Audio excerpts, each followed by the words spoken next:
I'm sure a lot of you got to watch the beta this weekend or play in the beta if you were one of the lucky selected few. How was your experience checking it out? My experience with the beta was very good. I had a great time.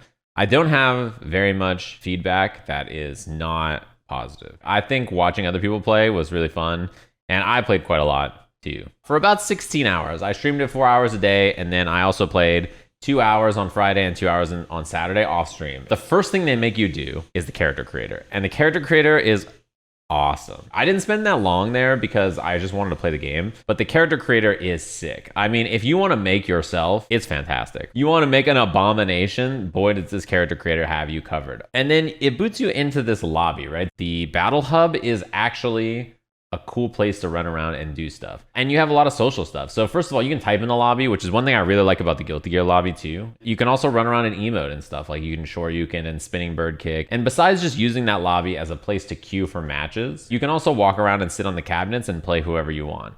And if nobody else gets on the cabinet, you can just instant rematch and play that person infinitely. The other thing that was great about these cabinets is it let us do the spectating in the game. You can turn off or on frame data, you can turn on or off attack information. You know, in Street Fighter V and other games, it like fast forwards to get you to the part where the opponents are, right?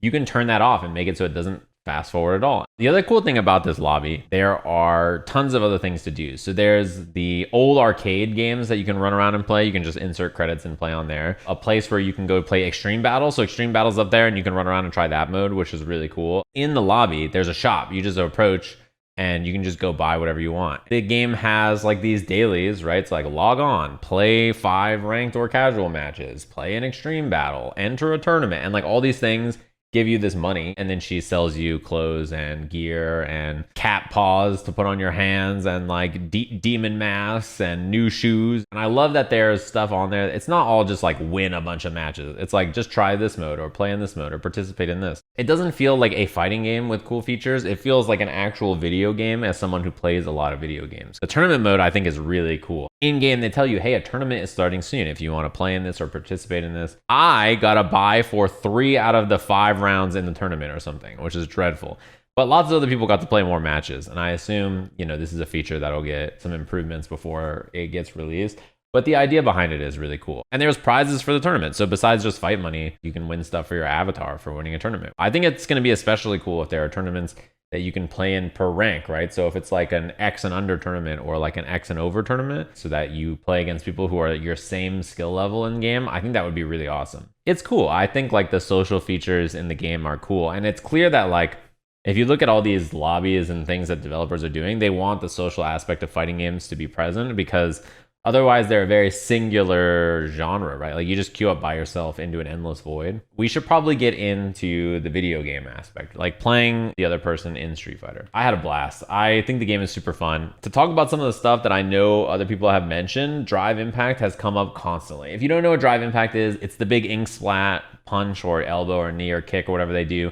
And it's got armor and like it's very frustrating for some people for many reasons. I can get why they're feeling that way, but Drive Impact is a part of this a larger drive system, right? Everything in the game for the most part besides supers are tied to the drive gauge. The first day and the first minute of the beta, everybody is doing Drive Impact every second. But like as the beta went on, it was very rare if you watched good players that they didn't just Drive Impact somebody else's Drive Impact. And then you do a fat punish. You drain their drive gauge for them doing it and they just get smoked. And like sometimes, you know, 1 out of every 10, they'll get away with it or something because you're a little late or whatever it is. But as you watch better players, you watch Tokido play, you watch Haitani play, Mochi play, like you naturally will learn, I think very quickly that Drive Impact beats Drive Impact. And it's a cool mechanic because it's self-teaching. I don't even really try to react to Drive Impact in the middle of the screen. I will simply block it. I don't mind. It costs 1 bar to do. It removes half a bar when I block it, which means I'm up half a bar if I block it. They're -3 with some pushback, so it's not like they're plus or anything. In the middle of the screen, if you're poking with cancelable moves, stuff like crouching medium kicks or medium punches, you can see that you're hitting a Drive Impact and then Drive Impact through it, and then you destroy them. But in the corner, that's where you have to sit there and really look for it. That's where you're really focused on Drive Impact, which means other offense will be good. And Drive Impact existing makes you think more cautiously about your buttons. If Drive Impact didn't exist, I think a lot of people in neutral in this game would literally, like, you could just sit there with like out a lot of fear. Dashes are a little slower in this game. Not a lot of the characters have inherently plus mediums to just walk you down with and be scary. It helps increase the pace of the game. What I think drive impact is actually good against: beating pokes that are not cancelable or beating fireballs. And beating a fireball and startup with it is not easy. It's a very committal option. It creates an interesting interaction where you are sitting there like, I'm walking back and forth and you're afraid I'm going to do my fireball, my good poke, so you drive impact me, so I'm ready. So then that makes you not want to drive impact, and that makes me get to use my fireballs, get to use my good pokes, and makes me get to use all this, right? So drive impact is a way to counterbalance, I think, the game having scary normals and strong projectiles. And it only gives you a combo that's matters or is scary on punish counter. You get hit airborne, you get hit regular hit, you get hit even counter hit. It's like, and the other thing about drive impact that's cool is that it will be really useful to solve certain kinds of moves or things in neutral too. So like a good example is Luke has his heavy charged up knuckle and it's plus on block, right? Drive impact as a reaction to that smokes it. When you see parry drive rush and dashing at you, you can react to that with drive impact to blow through the overhead or whatever they're trying to do, right? However, if someone does parry drive rush and they do a crouching jab and you try to drive impact it thinking it's an overhead, they can then cancel their crouching jab into 2 more crouching jabs to break the armor, a super, or their own drive impact to beat it. So even though drive impact there is a good answer, it doesn't beat everything. It gives you something to do that can beat the most dominant options, but also is really risky. I mean, even after 3 days, drive impact, I was just chilling. I would much rather spend 3 bars to dash cancel my move or spend 1 bar to do parry dash cancel than do a drive impact 99% of the time. Parry drive rush is so good. It costs 1 bar. Before the beta, I thought like 1 bar is way too low.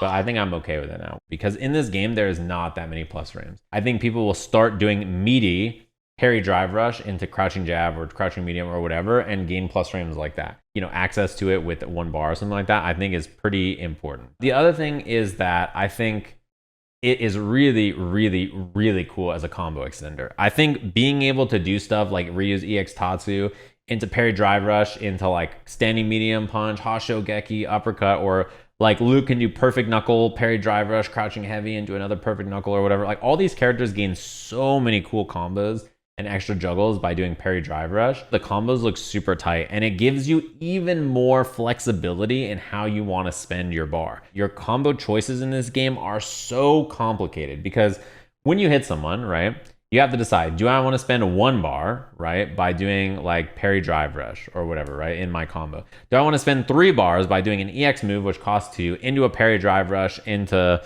my ender? Do I want to spend 3 bars by doing a drive rush in the combo? Do I want to spend 4 bars by doing drive rush in the combo into like a parry drive rush juggle? Do I want to spend 5 bars by doing drive rush and then doing an EX move, right? Like how do I want to spend this? And that's without spending any supers. And then there's an additional option. I don't know if you guys have seen this, but if you block a DP in this game, you can just do drive impact punish, crouching heavy drive impact. It strips away tons of their drive gauge. All of the resources intermingling is fantastic. There's also a lot of interesting neutral stuff to do with it. Like I'm sure you guys probably saw this. I actually don't know what to say about this. I saw Ryu do this, but yeah, this is fucked up. I don't know if you guys saw this.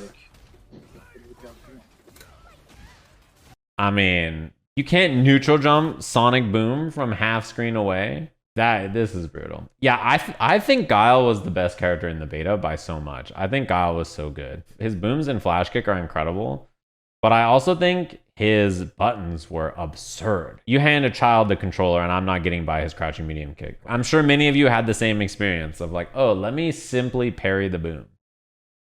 Nope. Projectiles are really, really good in this game. The assumption is the game has a parry, fireballs must be bad.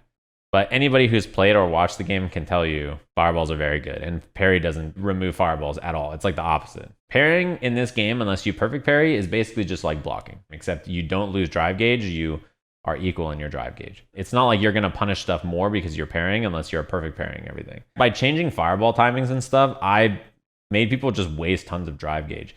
With Luke, I would stand there and throw fireballs at people, and if they started parrying, I would throw the light fireball. And the light fireball doesn't go full screen, so they would parry and miss it and lose their drive gauge, and then I would throw another fireball right after, and then they would block it, right? And so then that would take like a full drive gauge from them. So then they're like, oh, okay, I can't parry. So then I throw some regular fireballs at them, and then they're like, oh shit, and then their drive gauge is just getting depleted. By zoning, I would remove like 2 or 3 bars of drive gauge sometimes just by throwing my fireball. Perfect parry needs to be better. There's no incentive to risk. Well, it doesn't really have that much of a risk because you can just block after you parry. It's actually the opposite of risky. It's like the safest parry I can think of. People will come up with better uses of it over time, I'm sure, but you can block during all the parry animations. So the only way to punish a parry is to throw, which means a lot of people will like parry stuff and then try to throw tech, and then you try to bait their throw. And with how it currently works, it being cancelable in a drive rush or drive reversal or whatever, I think is pretty powerful anyway. I also think the drive reversal, like the version of reversal in this game, I didn't see it used that much, but it actually didn't seem that bad to me because when people would do like drive rush to be plus, people would just drive reversal them. Spending 2 meters versus their 3 seems like not a bad idea. That's just a little bit about the drive gauge. I think the drive gauge is super tight. The characters are all fun too. I think every character in the game seemed pretty good. The training mode in the game was really good too. The only feature I think it's missing is a hitbox viewer probably, right? Oh, throws look a little weird. You throw them and then just like they go like, and they freeze and you're like,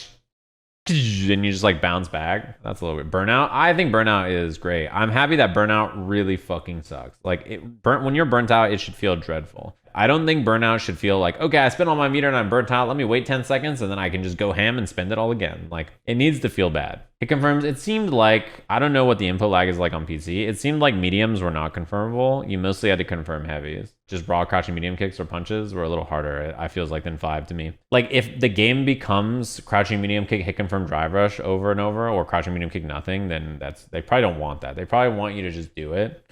Or they probably want you to whiff punish and then go for it. Because the buttons have fat hurt boxes after they whiff. Oh my God. It's like on the corner trying to hitch a ride. You know what I mean? It's like, what's good? You just sweep that shit or crouch medium kick it, and that shit is chonky. The music, I like Jamie's theme. Everything else, it's growing on me, or I'm just okay about it. That's most of the gameplay stuff. Should we talk about the online play?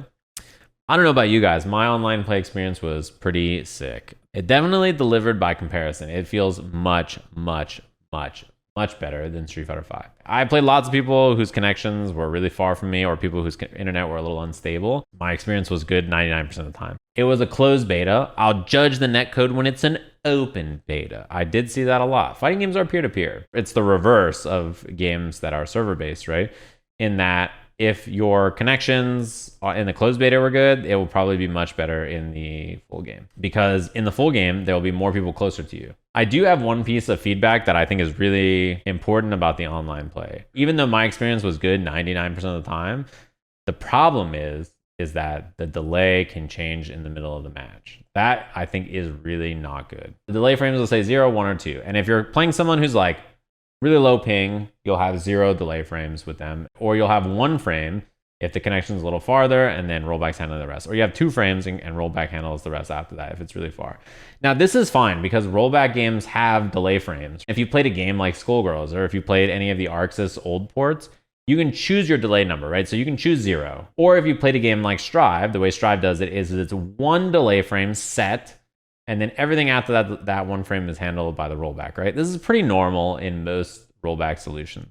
The problem is in this game, in the middle of the game, if the ping spikes or if there's, problems you're having, like a bunch of info gets lost between you and your opponent, it can change the number. This only happened to me a few times, but that is not good. I think that is something that I really don't like. And I think if they want their solution to be like that, I think it will cause problems for a bunch of people, especially if you're like on that cusp scenario.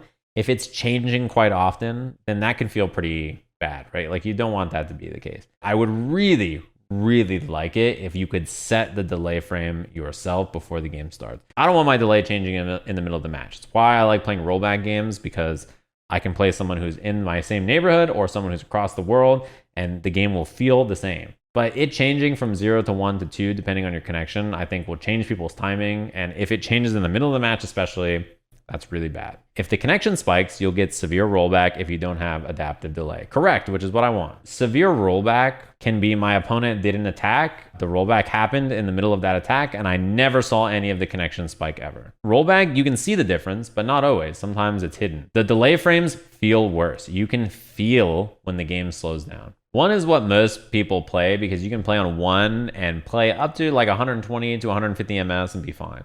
You could put it on like 2 or 3 and play people who are even higher ping. But I think for the most part, it's probably not necessary because Southern California to Brazil is pretty far. And that's 150 ms. I have my entire country and the country north of me and south of me. And in fact, I can play like Japan's like 120 or something, 30 ms even. There's like plenty of people in the world I can play that are lower than 150 ping. Even with my concerns about the online play, my experience is still pretty good. It could be better though. They don't even have to change their solution. They can just let us choose and I'll call it even. I don't want to play on 0 frames in one game and then 1 frame in the next game and then 2 in this game and then 1 and then 0 and then 1 and then 2 and then 1 and 1 and then 2 and then 1 and 0. I would just pick 1 and never change it and play the game for forever and never have a problem. I'm gonna like screenshot a setting like that and probably make a tweet that's like, this could be like a toggleable setting. And then everybody can retweet it and then we can ask Capcom to do it and then they'll probably do it. I feel like they seem pretty receptive to stuff. You're gonna get shot again? They can shoot me for it all they want. I don't care. As long as the online play has that setting, I don't care. Because it's good. The online play is really good. Listen. Street Fighter 6 is the return of the OGs. They're defrosting. Street Fighter 6 is about footsies and Street Fighter 5 was for scrubs and idiots. It's like almost word for word the same tweet from like 7 years ago or something. Street Fighter 5 being like the return of footsies, that was the memo. They were like, this Street Fighter 4 game has scrubby one button footsies and focus attack and jumps and random Seth and Fuerte and Viper and all this nasty shit, Elena, but in Street Fighter 5, you gotta play footsies with me. They played Street Fighter 5 and they lost and they're like, it must be the game that's bad. Now it's Street Fighter 6 time and they're like, uh-oh, it's over for you. Gotta play footsies now. Like, it's the same thing in every game. It's just always like this.